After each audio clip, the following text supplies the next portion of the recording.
You got to ask yourself, have you joined the Mortals, not just this podcast, but the exclusive members only? We need a members only jacket. It's exclusive drops, music, unreleased stuff, behind the scenes, weekly giveaways, an opportunity for us to connect in a very profound way, because when all this is out and there's no music or anything to release, what do we have if we don't have a community? Yes, click right now in the show notes, join the Mortals.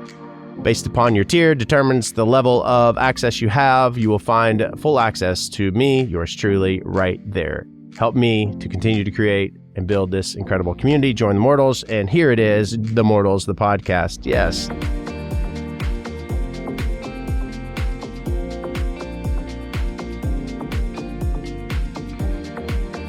We're not promised tomorrow, but I can promise you that I meet you right here. This is episode 214 of, The Mortals. It's a show which pulls back the curtain and takes down the walls, brick by brick, exposing the hearts of those caring for those you love most. It is holiday season. Holiday! Yay! And I'm drinking my, what's Americano? It's not like a pumpkin spice. Yep, the Jura coffee maker is en route. It is en route. Jura, it's a company that builds the coffee maker that we use. Basically, you have beans that are ground and pressed, and coffee comes out. It's very fresh. It's delicious. Well, there are filters that you put in the water area. There are two types of filters. There is a Jura US filter, and then there is a Jura European filter. They both fit this E6 machine of ours. However, the European filter filters differently because the water there is different from that of the States. Therefore, if you put the incorrect filter, you mess up the machine. You know, the more you know, my friends, the more you know. It went to the workshop. It's been fixed. It's on its way. We have since gone to Starbucks every single day to buy a deliciously overpriced but good cup of coffee that I'm enjoying and talking about. So I will keep you updated on the arrival because that is of utmost importance. I will tell you, caffeine and being addicted to is a real thing because I've had headaches every day. Now, why if you've had coffee? Well, I don't just have one cup, guys. I drink copious amounts throughout the day. And I have not had copious amounts throughout the day. Therefore, I have a headache. Since you were asking, I know. It's been a week. It's been an interesting week, to say the least. If you would like some of the best advice, quit pulling a Wilson, not the volleyball. Wilson, the neighbor in Home Improvement. Quit peeking your ass over in your neighbor's yard if you have your own grass to cut. And for those of you who are in your yards and you see those eyes peeking over the fence, just go about your business. If you're naked, you're in your yard. If you're singing, you're in your yard. If you're having a barbecue, you're in your yard. Who cares? Who cares? What people say, think, feel, want about for you is none of your business. Be happy about who you are and what you've experienced. I saw this TikTok. Of course I have. Follow me there, by the way, at Nathan Morris Music. And I don't know that they're going to ban it. I just don't. I don't think they're going to anymore. So that's a good thing. Oh, no, I can't seem to get my mic stand to bend. I was watching this video and this woman was talking about how the people who really support you are going to comment and like your stuff and share your stuff and interact with. The people who say they're your friends or whatever, or come up to you and say, hey, I saw your video, and they don't interact with, like, that's what social media is. Interacting with, engaging with, connecting with. If they don't, then they don't support you. And I don't think that was exactly initially what I was going to share with you. But that then popped into my head as well. So I wanted to share that, obviously. There's a lot of information and knowledge that's available on TikTok. If, of course, mindless, yes, but also really good and authentic, thought-provoking, heartfelt stuff. And with that, I say, be passionate about what you believe in and show up and be mindful of what you're creating, because people are coming. And if you want to connect with someone, then share how you feel and what you think and what you're passionate about, because it will fall on the right people. And I'm grateful for you to connect with me and to interact with me. And it means a lot to me, because you could be doing absolutely anything else. And instead, you're here with me. The Brianna Chicken Fry thing is overwhelmingly inspirational to me. And I've talked about it a little bit. And if you haven't caught those videos, those are on YouTube at Nathan Morris Music. Be sure to subscribe and click the bell to be notified when I release content, especially this podcast, The Mortals. But let me backtrack. The BFF podcast, Dave Portnoy, who's no longer on that podcast. And then you have, of course, Brianna and, oh my gosh, it's slipping my mind. Handsome dude. Anyway, they have this podcast, and Brianna is going through this breakup from Zach Bryan, and Zach Bryan apparently is a piece of shit. And that's, of course, people who have direct access, firsthand knowledge, whatever. I don't know him personally, but I am inspired by Brianna, who is absolutely speaking her truth and saying what's happened. And I'm inspired because you stay quiet in a lot of delicate situations. You don't speak up. And yes, I'm cryptically speaking right now. Yes. So you kind of just allow things to happen quietly. You heal, you deal with what you must, you accept and acknowledge where you were wronged and where you wronged. And then you get healthy enough to realize that you don't have to accept anything more than what is yours too, right? And so you quietly allow things to unfold. And then you get to a point where you watch Brianna just basically say, if you post one more fucking picture of my cat, I will post videos of you whipping face. And again, I'm not going to assume, but my intelligent mind tells me that it's probably a specific thing she's referring to. I am to that point for myself. It's amazing how people have controlled something, some narrative so long that they do beat you into submission to a degree and quiet you because you don't want to hear anymore, because it is painful to hear certain things too, until it's not. And then, no amount of noise that you make is going to silence you anymore. And basically it's to the point where if you keep posting my fucking cat, that's where it's at for me. But then there's also beauty in having the discipline to just not react. But reacting and responding, I guess, are the same thing, but aren't, because being reactive is just popping off, which obviously I've not done. I just, maybe if anything, just go watch how Brianna's handling it. Very public breakup, someone who manipulated them and has arguably a larger platform. And she's not backing down, submitting. And to that, I tip my hat to her. Have you checked out the BFF's podcast? Because it's very interesting to see kind of all that unfold. Just wanted to kind of go there and share that with you. Last week's 3 random facts were interesting, and I got a ton of messages, and I want to do something a little different. I think it'd be awesome to start sharing stories of people, you reaching out on all the social platforms. I'd done it a couple of seasons ago for a brief time, but I want you to see that you are heard, and also share maybe questions you have. So without further ado, you can direct message me at Nathan Morris Music on TikTok, at Nathan Morris on YouTube, at Nathan Morris on Instagram, or at Nathan Morris on X, or anywhere that you find me on social. And if you have a question, maybe I will read it and keep your name anonymous, of course, and give my best insight and response, along with share with you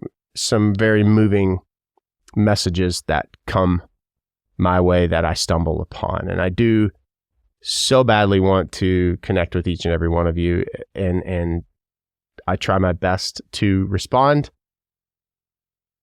without saying I'm perfect. I'm because I'm not perfect. I guess I'm trying to say like I'm not perfect and I can't get to all of you, but I do want you to feel acknowledged. So it's something new I want to try.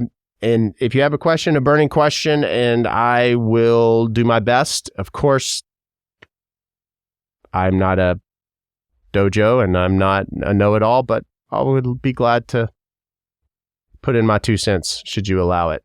Yep. Follow me on all the socials and ask your questions. Might just get answered right here on The Mortals. 3 random facts about online dating last week. Nathan, are you on online dating? Nathan, are you dating? I thought you were married. I thought you were this. The world may never know. But today's 3 random facts are intriguing ones about music. Number 1, there is a resurgence of vinyl records. It started in 2020. Vinyls surpassed CD sales in the United States for the first time since the 80s. This resurgence continued, with vinyl becoming the most popular physical music medium in the United States by 2023, last year. The Recording Industry Association of America, or RIAA, which, by the way, that is the organization that certifies songs, records, gold, platinum. Be sure to stream A Minute More, my brand new single, right now. Share it with a friend, share it with a foe. I'll link it below. Wow, look at all those rhymes. That, my friends, is how we do it. 5 million streams to go gold with the RIAA. They reported in 2020 that vinyl records accounted for 28.7% of physical music sales, totaling $619 million US, while CD sales declined by 23% to $480 million.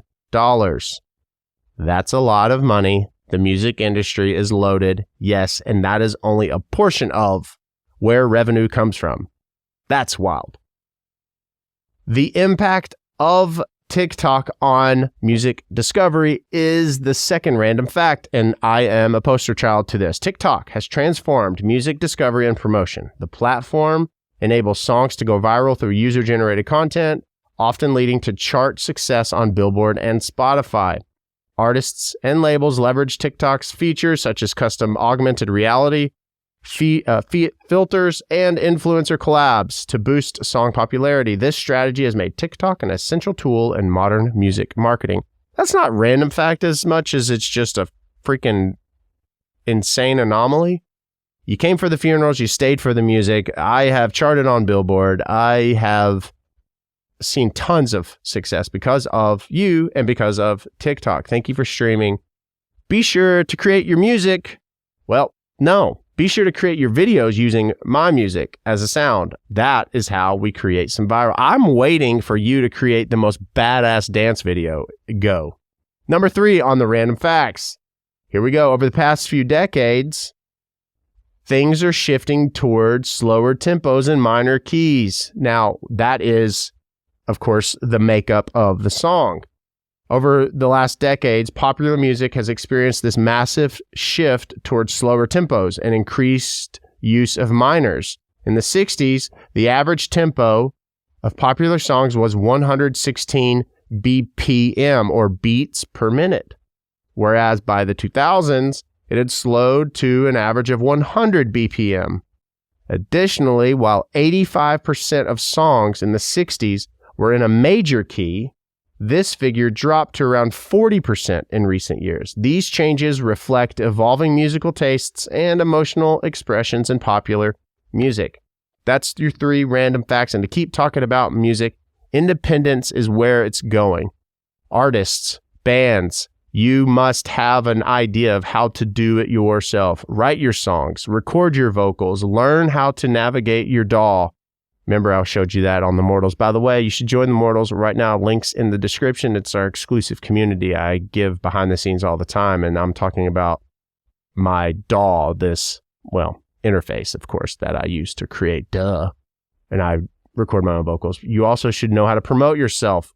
Artists, never have you been given a greater opportunity than now. All the skills, all the tools, you got to learn it, you got to implement them, the end. But I'm telling you, there's no greater time to be an artist or a musician and create, because independent artists are killing it on the charts. You are actually seeing this. Well, that's opinion, of course, of mine, but you're seeing, in my opinion, the independent, quote unquote, artists are embraced, and the ones who are more of your pop culture, pop icon-esque artists, not saying they're icons, but it's as if when we hear them, we're like,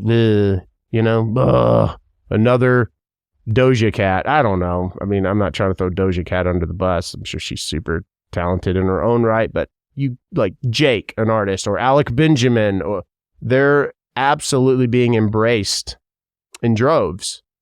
And what's his name? Zimmerman. Oh my gosh, I'm just blew. Anyway, the country artist, he blew up in a year and a half. Noah Kahan, he blew up in a year and a half. It's awesome to see, and it makes me very happy and excited, because also Jelly Roll is 39 years old, 40, I believe now, and he won Best New Artist. It's amazing, the days of being this teeny bopper in the sense of you start at 15, 16, 17, and your career is over by 25. It's no longer that of a professional football player. You can be 30, 32, 35, 38, and just now getting the massive exposure, and you're not having to worry about this shelf life. It's freeing and encouraging. I don't know why ever since I was little, I was weird about getting older, another birthday. And I don't know what that is still, but I fear birthdays. What are you getting me for my birthday in April? Don't do it. Nothing. No longer birthdays. I don't know. But I'm excited. I'm grateful. Thank you for all of your support. It means so very much. And I've been thinking a lot about near-death experiences. Because why, Nathan? Well, because I'm a weirdo. I've been thinking a lot about the families that I've served and all the different instances where someone is just taken in this abrupt manner, and you have no time to prepare, like if someone were under hospice, or someone who had been ill for so long, or someone who, it's imminent type thing. These are stories of like the little boy that was swimming and literally took a bite of a hot dog and went to jump into the pool and choked and drowned, or the 3 little kids who were thrown from the SUV and died, or the 3 little kids who died in the fire, 1 on the scene, 1 a week later, 1 2 or 3 weeks later, or the man mowing his yard and has a massive heart attack and rolls the lawnmower into the lake. These are not made up stories. These happen, and this happens every day. And you are never promised tomorrow. So be good and do good. But I think about all this, and then I think about the near-death experiences. Those people who have close calls. No, I'm talking have had moments where they have experiences. I don't know if I would even call it a moment, because a moment is just a blip, whereas these experiences are over the course of time, and they defy logic and medical, and you hear these stories of people coming back and what they see, and then the stories of, let's talk about it a little bit. I'll share a personal, not personal in the sense of it happened to me, but within my family, I have a family member, an uncle, in fact, who had a massive heart attack at their residence, and they are thrown into the vehicle, the passenger seat. Someone is driving, their spouse, my aunt, is in the back, leans forward, grabs the seat that my uncle is in front of her, and reclines the seat. So essentially the seat is now in her lap in the back seat. The driver's driving. She is giving chest compressions and mouth to mouth all the way to the hospital. My uncle is unresponsive. He is not breathing. This continues until they get to the hospital. The hospital at this point is located more central Owensboro. Owensboro's hospital has now since moved out, but this is out on the outskirts of the city. I only say that because if it only took about 5 minutes to get to the hospital. The vehicle pulls up to the emergency. I don't know if the driver, I believe it was my other aunt was driving, but I don't know for a fact. I wonder if it was Aunt Martha. For some reason, I want to say my Aunt Martha was driving. But I'm not 100% sure. Also, I'm not 100% sure if it was the driver or my aunt who was giving chest compressions who ran in and said, my uncle had a heart attack, not breathing. Either way, immediately a team rushes out, grabs my uncle, pulls him from the vehicle, and rushes him back, and immediately are beginning to get him to, of course, an operating room where they are operating on him, open heart surgery. He is non-responsive, not breathing. He is essentially deceased. And he is having an out-of-body experience. So that's how that happens. This is at this point 20, 30 minutes. He's gone. He's dead. And my uncle hears all of this commotion and is watching all of this unfold, and yet having the most incredible joy, peace, comfort, understanding the fact that everyone's going to be okay. Everything's okay. Everyone's fine. I am in human, dumb explanation terms, euphoric. It's just comfort, peace. And a voice tells him, you must go back. And he says, I don't want to. So my uncle has children, a spouse, a family, a community, a very good job. And you think of the love of a child, my love for my sons, like to be in a place and space where you have such utter comfort, peace, and knowledge and understanding that your kids are fine and safe and okay, that you want to be in that place over this where you would see them. Think of the immense perfection. Like, really try to grasp that. If you are a parent, holy shit, you would say. If you are not a parent, I think you still could go there. And he is, for lack of a better word, pleading, wanting to be where he is in this place. And he is told he must go back. And then it's at that moment where instantaneous pain and chaos, and this is, I don't know if this is after the fact of the surgery, but he still has senses of that.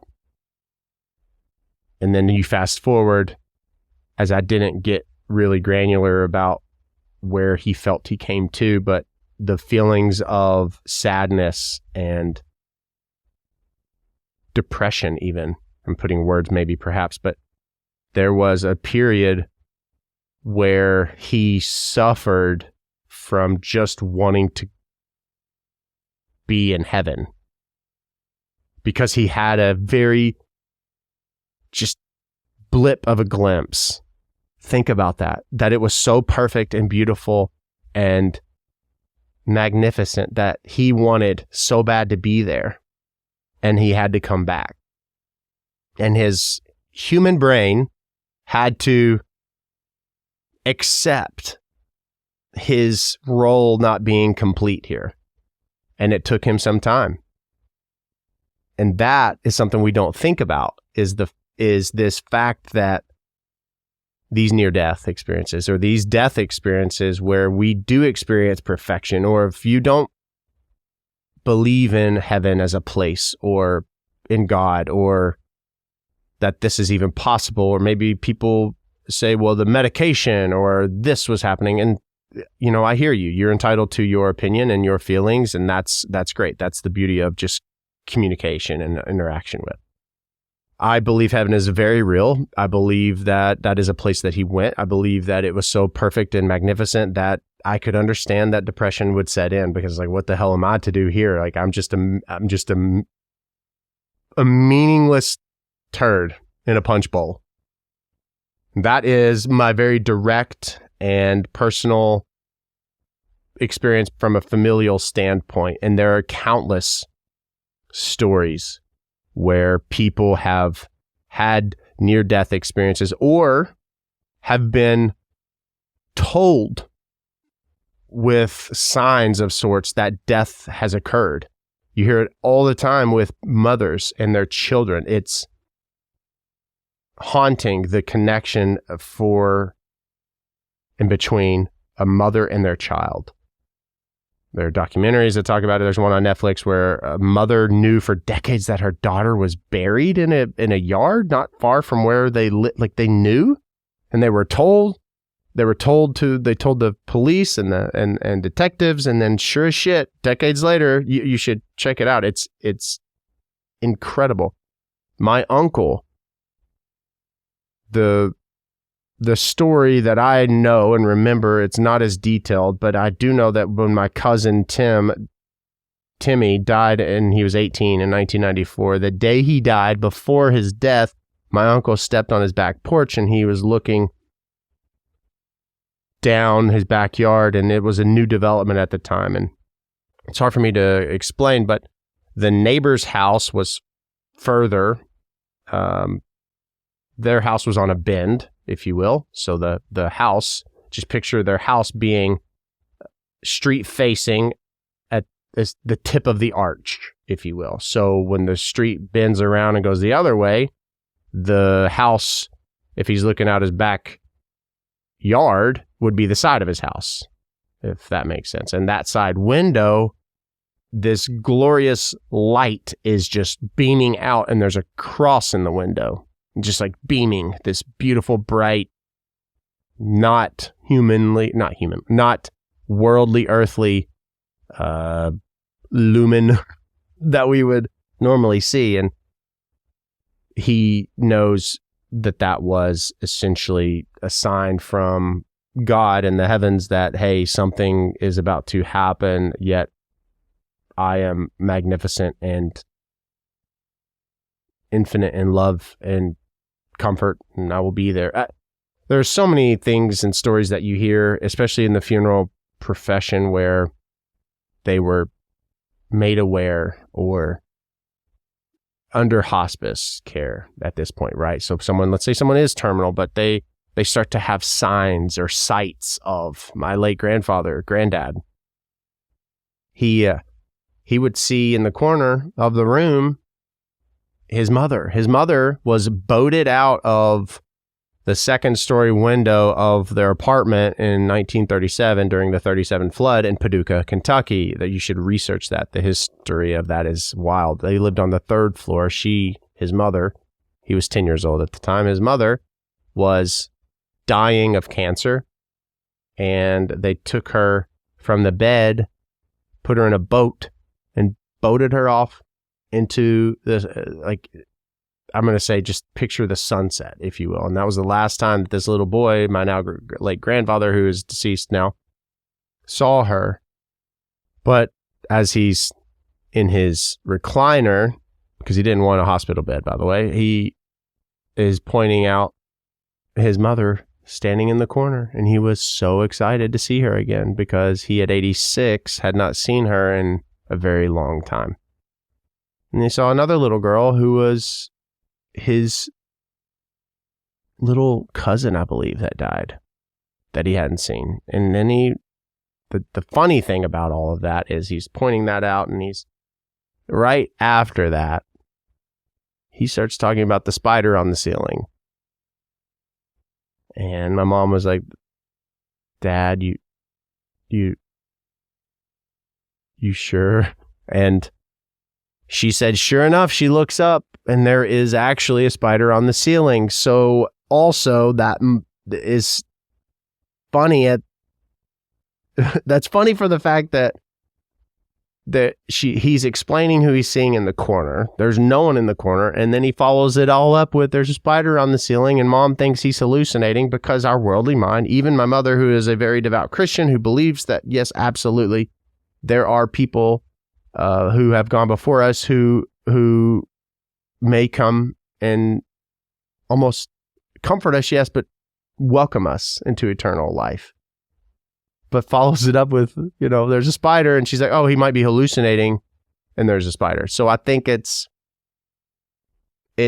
one of those unknowns, interesting things. It's almost like the paranormal. We don't know, therefore we just chase it. We have to know why, how, what, when, where. And if we don't, then we like to figure it out. And if we don't figure it out, we create our own solution, scenario, outcomes. And I would love to know what your thoughts are on the whole near-death experience and or being welcomed or visited by relatives who have gone before you. I have, when my cousin Timmy died as well, I was 10 and he was 18.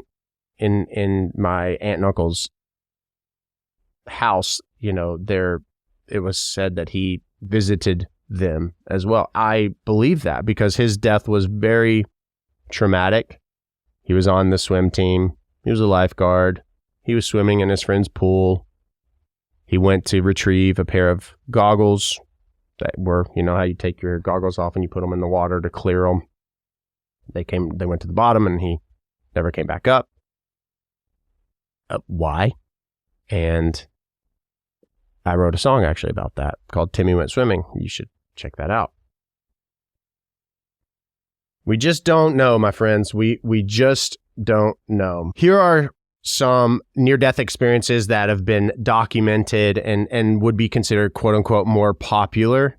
And there's actually they're called NDEs. They've been reported across the US and they offer profound insights into consciousness and the afterlife. Now, not just the United States, these are worldwide, but NDEs is what the United States kind of terms them as. So there's a woman named Pam Reynolds, and she is 35 years old. This is documented. In 1991, Pam Reynolds, 35, singer-songwriter from Atlanta, Georgia, she undergoes this rare surgical procedure to remove a life-threatening brain aneurysm.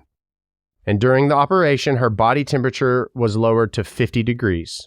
Her heartbeat and breathing ceased, and her brain activity was monitored to ensure a flat an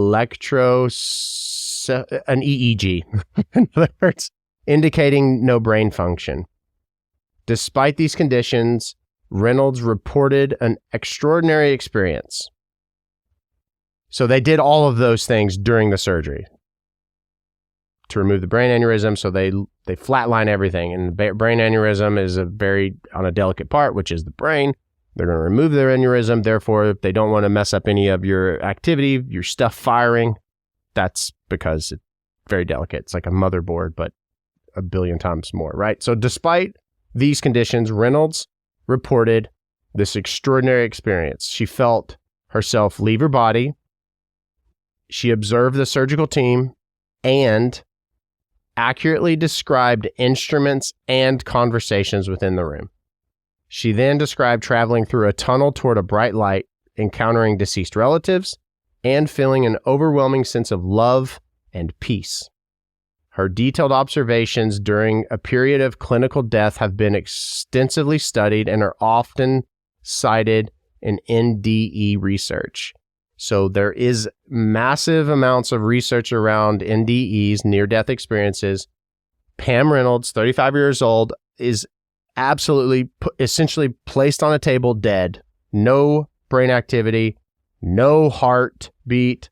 They're doing all they have to do so that they can get the aneurysm. She says, these were the instruments, this was the conversation, and this was the conversation that happened in the room. It was exactly that. To this day, from 1991, they're studying that. That is in parts of the studies. Interesting stuff. Howard Storm's, not Howard Stern, Howard Storm's transformation. He is an art professor and self-proclaimed atheist from Kentucky. And he had a profound NDE in 1985. While hospitalized in Paris due to a perforated stomach, Storm experienced leaving his body and being led by ominous beings into a realm of darkness where he suffered torment. In desperation, he called out to Jesus and was rescued by beings of light who showed him a life review, highlighting the impact of his actions on others. This experience led to a radical transformation. Upon recovery, Storm pursued a Master of Divinity degree and became a Christian minister, dedicating his life to sharing his near-death experience and its spiritual lessons. This happens a lot. Going back to hospice, I have a friend in hospice who said that there are family members, individuals who are dying and who are so scared and tormented by darkness and I have goosebumps. And as they are dying, they're fighting to not die so that they don't have this experience. And as a Catholic, we pray for the souls and all of those who have gone before us. And whether you believe or not, it's intriguing to know that there's a man named Howard Storm, an atheist from Kentucky, my home state, and in Paris, where he has a perforated stomach. He is undergoing surgery and has an experience that is so fearful that he transformed his entire life. It's magnificent to think about. Let me know, what are your thoughts? And if you're listening on Spotify, first, I would be honored for you to leave a positive review where you're listening, but you can comment. Let me know, what are your thoughts on that? Betty, I believe, Eadie, E-A-D-I-E, Encounter with the Afterlife. In 1973, Betty, she's 31 years old, from Nebraska. She underwent surgery and subsequently experiences an NDE. She reported feeling her spirit leave her body, traveling through a tunnel, and being greeted by 3 angelic beings. Betty described meeting Jesus Christ, who imparted profound knowledge about life, love, and the purpose of existence. She was shown various realms and experienced a life review, understanding the interconnectedness of all actions. Betty, her account, emphasizes unconditional love and the importance of spiritual growth. Her experience was detailed in her best-selling book, Embraced by the Light, which has inspired many readers worldwide. That was in 1973. She's 31 at the time. Her documented experience is that of a tunnel, that of bright light, that of unconditional love. And then in 1991, in 1973, Betty, obviously getting the information, now we have access to everything, but I highly doubt that in 91, that Pam Reynolds would be able to recount Betty Eadie's experience to then have it make sense in being her own and the bright light and unconditional love and describing the instruments and the conversations.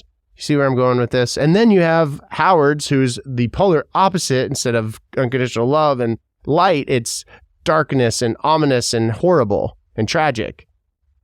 You can't tell me, well, I guess you can argue it, but I am intrigued in the fact that these people, you even, have a purpose, and these individuals are, their purpose is not fulfilled.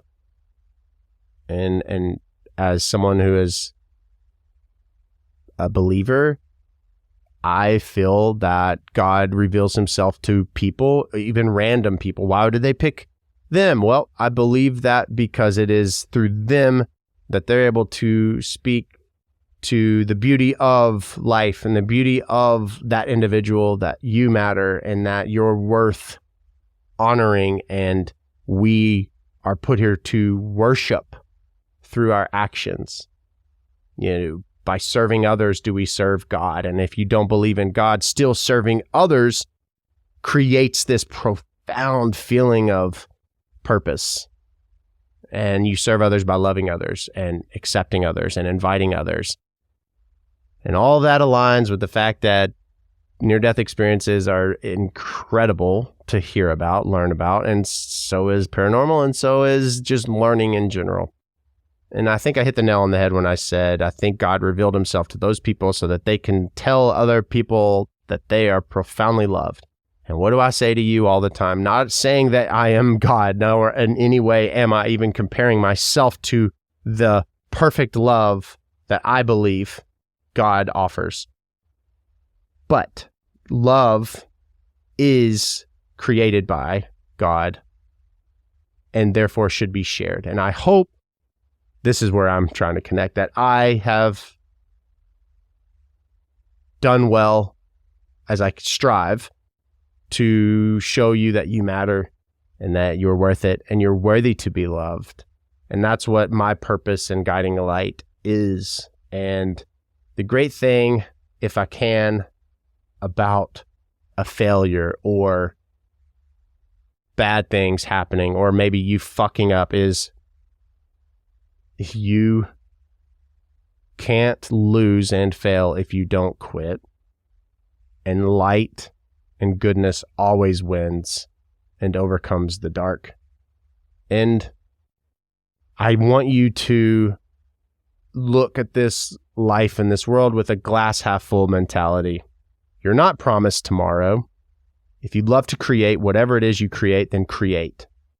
Obviously, I struck a chord with a lot of people when I posted the video about, quit. And, some people said not everybody can quit their job and have fun and just do a hobby. And that's not what at all the video was about. This video was just saying, if you're not doing your thing, the thing that you love, that puts you just, that rocks your world in the best way, then you're doing the world a disservice. I understand you have bills to pay. We're in a world and economy and life that is very challenging. I get it, but we're not promised a life without suffering, and we're not promised it to be easy. But if you are an administrative assistant, be the best one. And then if after all those tasks are done, just make sure that you're knitting the sweater if that's what you love to do, because that is what the world needs you to do, because it blesses others. That's what I'm saying. And this has turned into a preach, and I didn't mean for it to, because I just wanted you to hear the fact that there is a love that you deserve, and that's what I've always shared.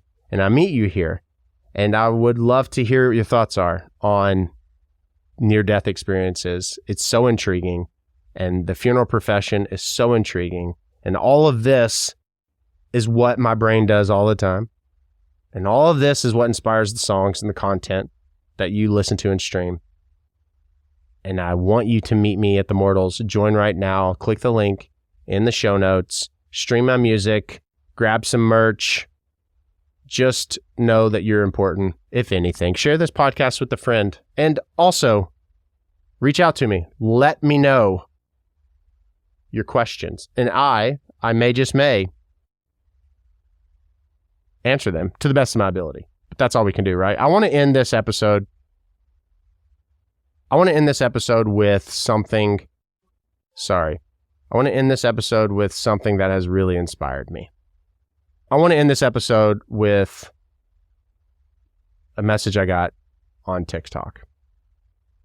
I post on TikTok a lot. I get in my head all the time about, is this good enough? Is this entertaining enough? And this particular video I put out, I just said, you know what? Fuck it. I believe in it. I'm going to post it. And it was the one about, hey, you know what? I quit. The one I was referring to just a minute ago when I said people were like, well, some of us can't just do our hobby. and I want you to watch those videos, but I got this message on a Monday, and it came perfect timing for me because I want to know that what I'm doing is impactful. And this isn't me. I don't want this to come off like, please just make me feel good. In the funeral homes, you saw the family's gratitude, right? There was this like immediate sense of gratification. I guess that's what I was used to. And so not always seeing that. Yeah, you have people that reach out like, I love you. And I love and appreciate that. But it's messages like this. I've been thinking about your post from the other day and regarding doing what you love. I just want you to know how much this resonates with me. And it made something click in my head that I'm meant for more than this. I'm reaching out because you have such a calm, comforting aura, and you seem to know exactly what to say to help someone in their worst days. Maybe that comes from years in the funeral business. Maybe you've always been like that. Either way, it's a breath of fresh air. And I was hoping you might have some sort of insight for me because I'm currently navigating the worst journey of my life so far. Long story short, over the summer, I lost my job. I didn't qualify for any state help or assistance, and my unemployment was denied. I was lucky enough to have a small savings account, which quickly evaporated, and I was barely afloat, paying half of my rent each month and less than minimum on other bills. I finally got back to work in October after hundreds of applications. My landlord has refused a payment plan for back rent, and I came home this weekend to an eviction summons on my door. I have until Wednesday to come up with $4,500 or I will lose my home. My kids will go live with their father, and but I will truly be on the street. I don't even have a car right now. I don't have family to fall back on. The few friends I have are in no space to help, and I don't have any sort of online following to reach out to. I've never felt so hopeless. With the holidays and kids' birthdays looming, I'm completely broken. I never thought I'd be in this situation. I just need to hear it's going to be okay. And I responded with this. Thank you for sharing this. It means a lot you feel safe to. It's going to be okay. I mean that. I'm not just typing this in hopes to make you feel better. Right now, just say 3 things that you're grateful for out loud. Since you've been so honest with me about your tough spot, I'll share that I have had recent and similar experiences. The music industry can be lucrative, yes, but you are 120 days away from your next check, always. I am not sure if you turn to prayer, and if you don't, I will never force feed such acts. I will merely encourage you to consider prayer. It isn't a pie-in-the-sky thing to do. God is real and loving and wants to help us. Life was never promised to be easy. Remember that. Money is just a thing. It cannot control you. Don't get on a self-pity Ferris wheel either. I have done so. It feels good and safe sometimes to be in this victim state. I'm sharing this again because I took that seat for a time. And I don't want you to. Go through your stuff, take photos of things you can part with, and list them on Marketplace. Email me anytime. Keep me updated.